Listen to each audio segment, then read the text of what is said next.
after the recent elections, the new Prime Minister of Canada is heading in the right direction. We had a very, very liberal Prime Minister Trudeau, who had messed up the relationships not only with India, but with a lot of other countries, including United States. And with this new prime minister coming in, I think it's a very good opportunity for India and Canada to go back to the relationships they had. India and Canada shared lots of common things. We have Indian students in Canada. The diaspora is very strong. The Indian business relationship with Canada are very strong. And I think this is headed in a right direction. And very, very happy to hear that Prime Minister Modi has accepted the invitation and he's coming to Canada. And this is a very welcoming news. See, India is, I've said this earlier too, India is top five economies in the world. We can say it's number four, number five. It's a position to be debated. But at the end of the day, India is a very, very strong nation now on the global front.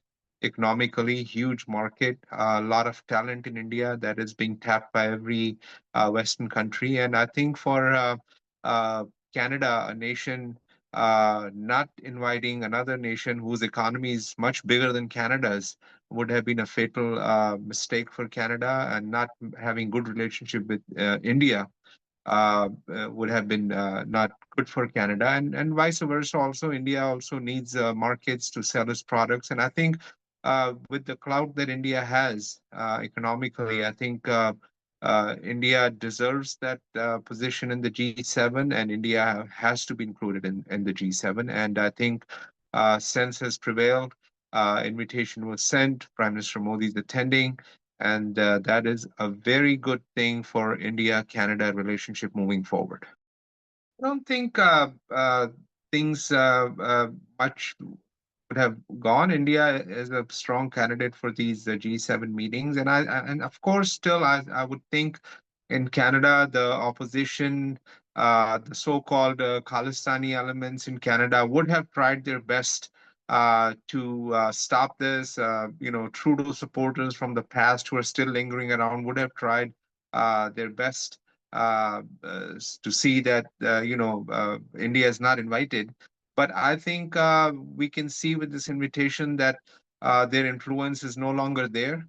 People have rejected them, and the government of Canada has done the right thing, mending their relationship with India as they have with the US now. As you know, Canadian Prime Minister was here, and they did a trade deal with America, and they are mending their relationship. So whatever damage was done by Trudeau, I think this prime minister is taking steps in mending that, and the influence of the so-called few Khalistanis that we saw in Trudeau's administration, I don't think they are that influential in this administration.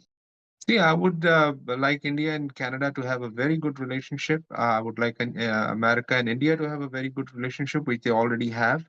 And I would like more cultural exchange, more trade exchange, defense, and all kind of partnerships between Canada and India, and an openness of and the Canadian Indian diaspora. I would like to ask them to stay united. There are forces that would like us to divide here on our new homeland here, but let us stay united and not fall to these false things, or some of these things, these divisive forces that they play. See, I have said in the past also, and I'm every day I'm more and more convinced the majority of the Sikh diaspora living outside India are they love India, they love Punjab, and this Khalistan movement is nowhere. People, this is a very, very strong Sikh diaspora. They believe in working hard and like any other community. But there's a very small element of these Khalistanis. I don't even consider them Sikhs because they don't even follow Sikh values.